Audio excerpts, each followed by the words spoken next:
This is episode 24. Today, we discuss how INFPs can be leaders in their own unique way.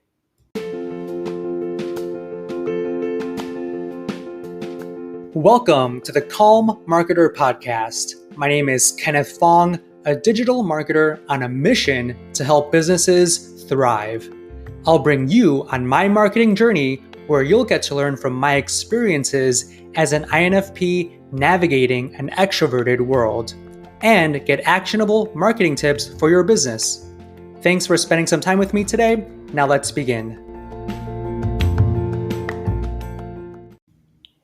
If you were in B school, or if you own a business, or if you work in a corporation, I'm sure you have heard about, leadership and maybe becoming a leader or striving to have a quote unquote leadership role.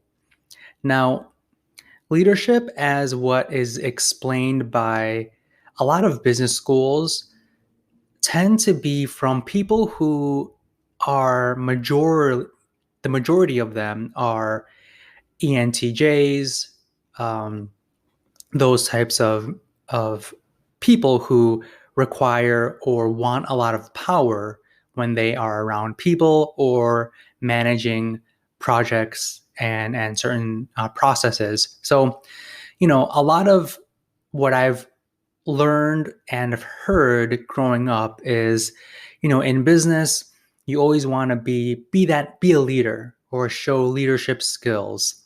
And in many cases, it's those types of people who run the entire show, who inspire people and lead people and tell people what to do and kind of have that power under their belt. But that's really just a fraction of the whole population. I honestly don't think truly people want to be a leader. People don't necessarily want to have that power under them. If you put, for example, 100 people in a room, people will naturally fall into their own personality types. People will start to do what's comfortable for them. You'll find a fraction of people who will naturally start to lead people, right? Like people will tell people what to do, like, okay, you do this, you do that. There will also be a fraction of the people who might fall into that helping role where they will help others, they will listen to others, they will care for others. And there will be other people who will want to start building something with other people, who want to create something. Other people will want to be, that class clown, or want to speak with everyone, be happy with everyone, and be the center of attention, right? So everyone will naturally fall into their place if you just put 100 random people into one room, and everyone will organize according to what they are most comfortable with. So people shouldn't strive to be a leader. I don't think people should really strive to be, that CEO or that big person who has that power to run things, because most people don't want to do that. But people are told that that's the right way to go about business. A lot of people are told that you should become that CEO. But in fact, most people are not built for that, and they don't really necessarily want to focus on running the show and helping, use that power to do certain things that they want to do. So I would lead by example. There's a lot of ways you can lead. And one way you could lead is by leading by example. Lean in on what you're naturally gifted at. If you are gifted at, helping others, then really lean in on that and help as many people as you can. Listen to as many people as you can. And when you do a great job at that, other people will see that and they will want to start following you, and they will want to start doing what you're doing. You're not necessarily leading by power You're leading at doing what you do best. And I think that's one way you can become a leader, is by focusing on what's in front of you, focusing on what you like to do, and really go all in on that. It might not be that CEO position, it might not be that presidential role, but it could be something that you are passionate about and that you do really, really well. So, depending on how old you are, you might be in your late 20s, early 30s.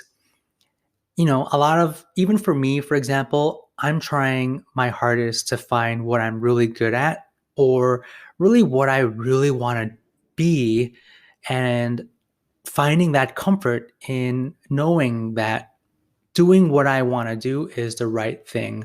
Not necessarily what the public wants me to do, but what I truly want to do.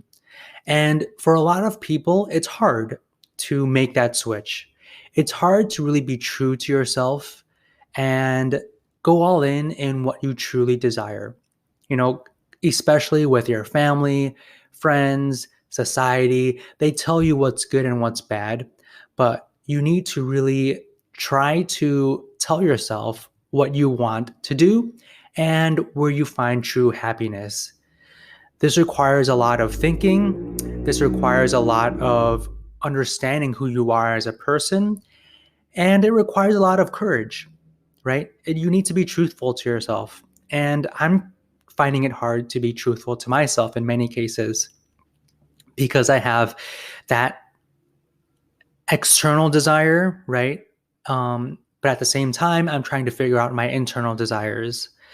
And as an INFP, I think this holds true, for a lot of INFPs and other people as well. So I'm on this journey trying to figure out what I am good at and how I can monetize it and live a life, have a lifestyle where I could be who I am and be the best in it, and ultimately lead by example. And that way I can have that quote unquote leadership role where I can do the best that I can do, and other people will notice that. So, I always try to figure out what I can do to really help people, and in a way that I find it easy for me and that it flows and it's not stressful for me, and I grow along the way. So my call to action for you is to really understand what you naturally fall into. Like, are you that person who wants to naturally help people, or are you that person who wants to tell people what to do? Because in actuality, the majority of the population, they don't want to have that role where they are telling people what to do. They just don't have any true desire to do that. And it's okay. Even though society says that you must be that role, you are not built for that role, and that's okay. So truly imagine yourself, say, for example, you are in a room of 100 random people. What would you do? How would you fall? What role would you fall into? What would you naturally want to do? And think about that. Would you be someone who would just follow directions? If that's the case, then lead by that. Follow the directions as the best you can. Lean in on what you are naturally gifted at. There is no wrong or right answer here. It's only The only right answer is the one that fits you and your personality type. That's the only right answer that will lead you to true success and true freedom. So listen to yourself, know what your strengths are, lean in on your strengths, regardless of what they are, regardless of what other people think of them. You need to rely on your strengths and lean in and lead by example. So that's kind of what I wanted to talk to you about today. With that said, I will see you on the next episode.